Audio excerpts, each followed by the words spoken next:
They said the land was cursed, but what they did to her that night was far worse than any curse. Eliza Thorne, 23 years old, a city girl who came back to a forgotten western town to find her family's roots. She arrived with nothing but a small silver bracelet that once belonged to her grandmother. The sky was pale gray, the wind heavy with dust, and every face she met looked at her like she had carried death in her pocket. No one spoke to her at first. They only stared. Then whispers spread through the crowd. The silver glint on her wrist caught the last light of day, and an old woman gasped, pointing with a shaking hand.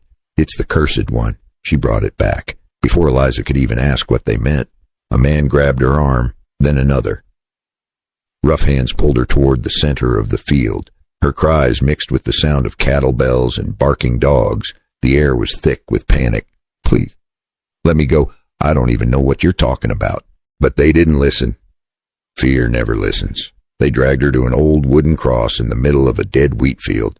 The cross was splintered, wrapped with torn rope, and marked with soot from old fires. The villagers tied her wrists, binding them tight until her fingers went numb. Someone began mumbling a prayer. Others crossed themselves, and one man poured salt in a circle around her bare feet. The wind picked up. Dust cut across her face. Her hair whipped wild in the cold. She tried to shout again, but her voice cracked. They said it was to protect the town. They said the last time someone wore that silver bracelet. 3 families burned in a barn fire. They said she was the omen returned. Behind the fields, on a small ridge, a figure sat on horseback watching. Jack Harlan, 58, a worn-out cowboy who had lived on the outskirts of this same town for 20 years. His rough hands tightened on the saddle as memories of his family flickered in his mind.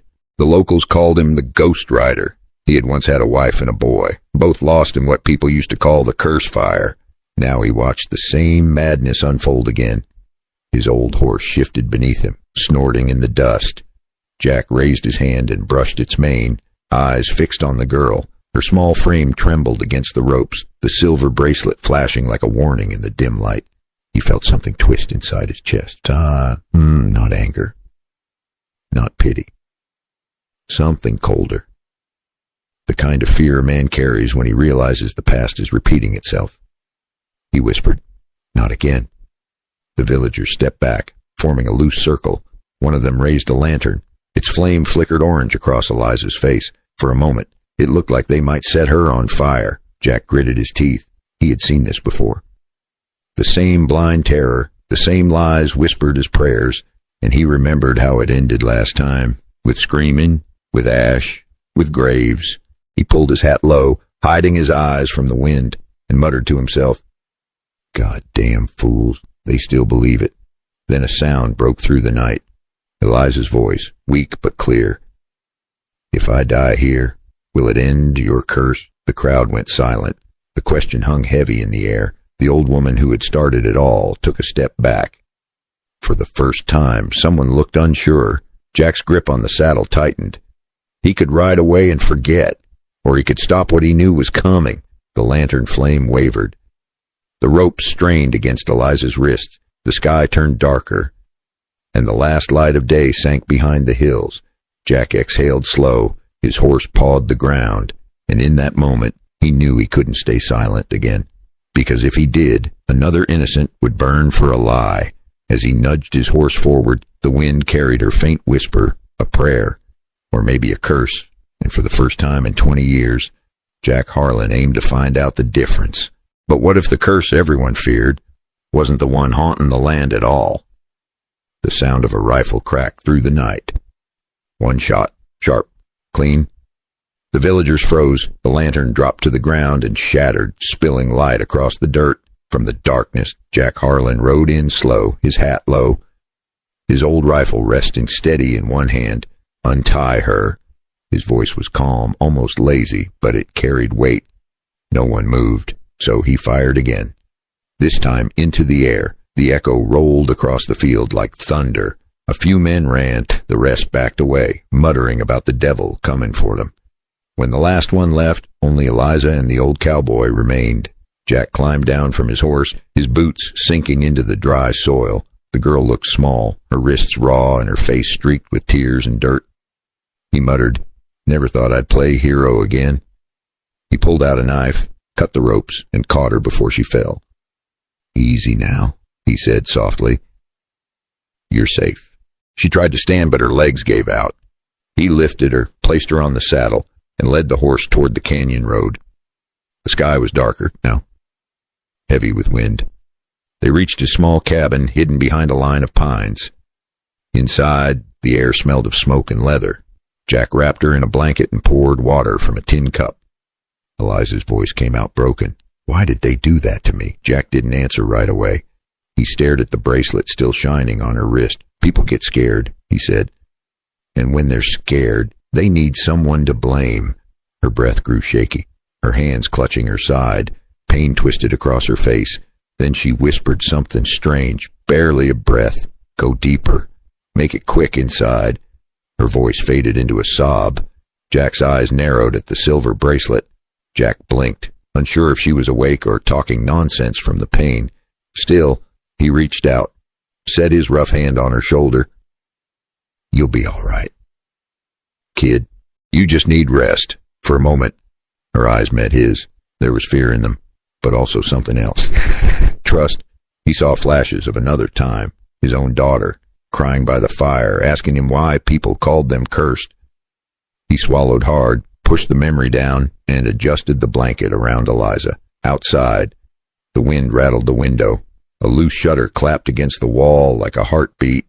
Jack sat back in his chair, staring at the dying flames. He knew this wasn't over, because the girl wasn't the only one haunted by that bracelet. And when dawn came, he'd have to choose whether to bury the past or finally dig it up. The next morning came slow and gray, the kind of morning that smelled like rain and regret. Jack stepped outside, coffee in one hand, eyes scanning the ridge. The world was quiet, almost too quiet. Inside the cabin, Eliza sat by the fire, turning the silver bracelet over in her hands like it held every answer she wanted.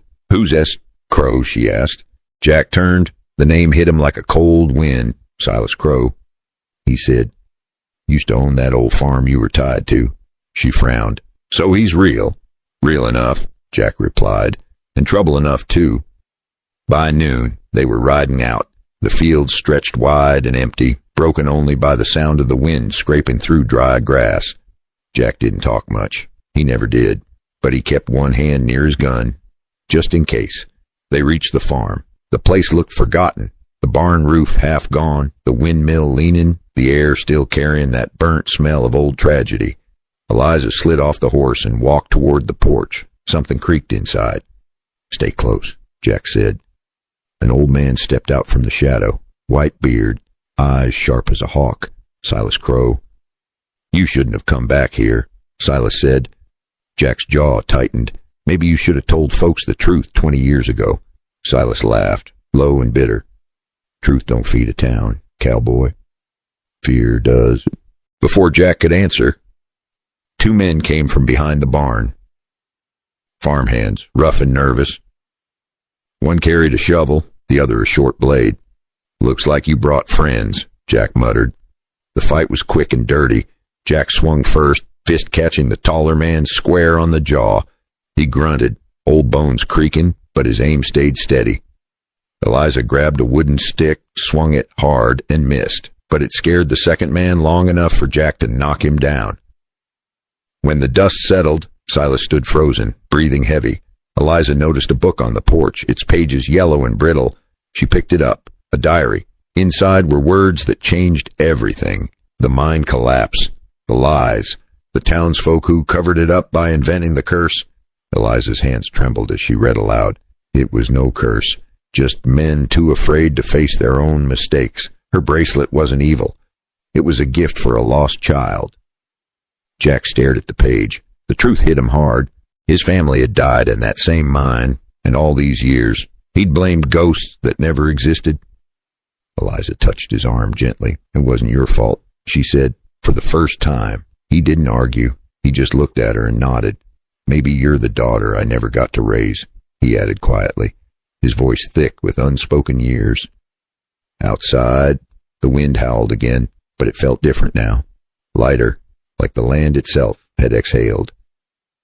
If you're still here listening, take a slow sip of your tea and tell me, what time is it where you are, and where are you listening from?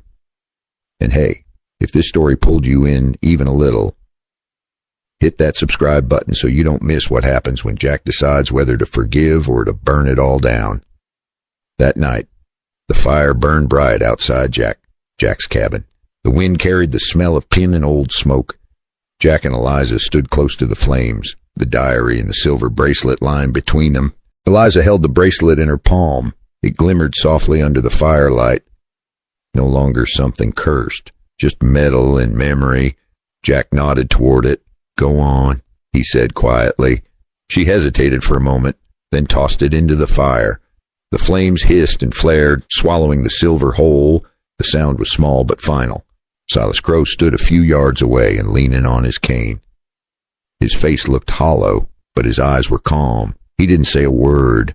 When the bracelet was gone, he simply turned and walked into the darkness. Maybe he was ready to disappear with the lie he had lived for too long. Eliza watched until he was gone. Do you think he's sorry? She asked. Jack poked the fire with a stick. Some men are sorry too late, he said.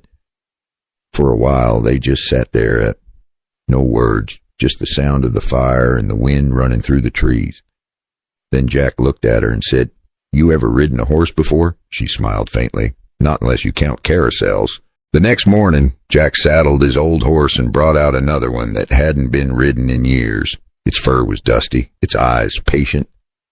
You'll learn on this one, he said. He helped her climb up, steadying her with one hand. As she found her balance, he walked beside her, one hand on the reins. My boy used to fall off this mare a dozen times before he got it right, Jack said, a rare smile breaking through his weathered face. My wife used to ride here every morning, he said. Our boy would chase her down the fence line, laughing so loud the birds would stop singing. Eliza looked down at him. What happened to them? Jack's voice softened. The mine, the same one that collapsed. Folks said it was the curse, but I know better now. He smiled, but it was the kind of smile that carried both pain and peace. Guess I just needed someone to remind me that life keeps moving, even after it kicks you flat. The horse took another step forward. The morning sun cut through the fog, warm and golden. Eliza laughed as she almost lost balance, and Jack caught her arm. For the first time in years, he laughed too. But deep inside, both of them knew the past wasn't done with them yet, and what waited beyond that sunrise might be the hardest truth of all. The sun rose soft and golden across the valley.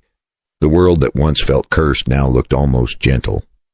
Eliza and Jack stood by the fence, watching the horses graze in the distance.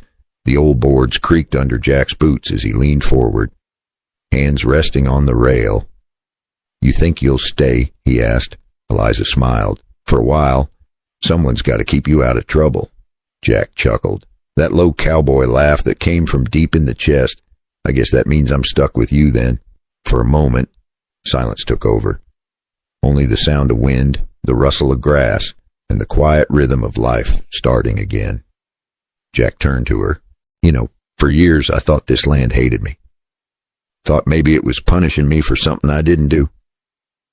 But it wasn't the land, it was me.